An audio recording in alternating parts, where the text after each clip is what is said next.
คลิปให้อย่างนี้แล้วพอได้ซื้อขนมให้ลูกให้หลานครับ เอาแม่มันเนี่ยมันได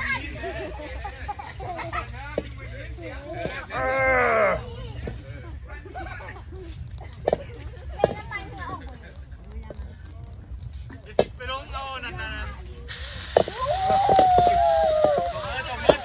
ตบมืออันนี้ใส่แล้วต้องตบมือ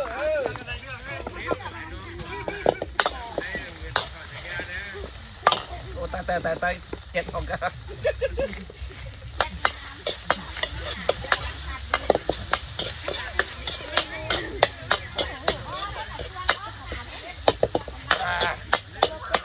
เอาบอกไว้น้องเลยไหม มันนี่เมนูผัดหอย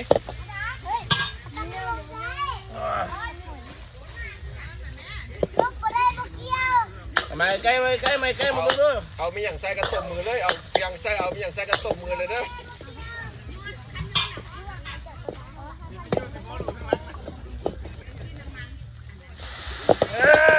ครับ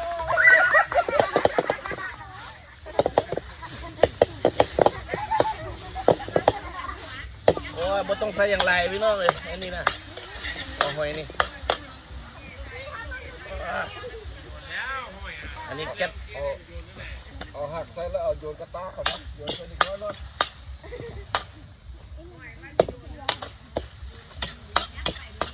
เอาอันนี้ เอาเกียงใส่กระตบมือโยนอย่างกระตบมือเด้อ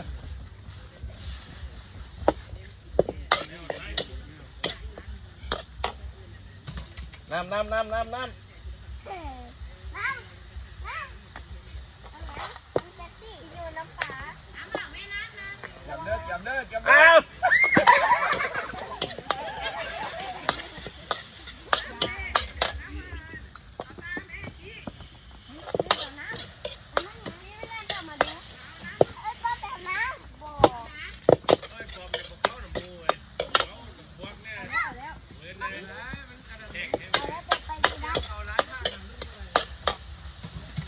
น้ำใส่หน่อยนึง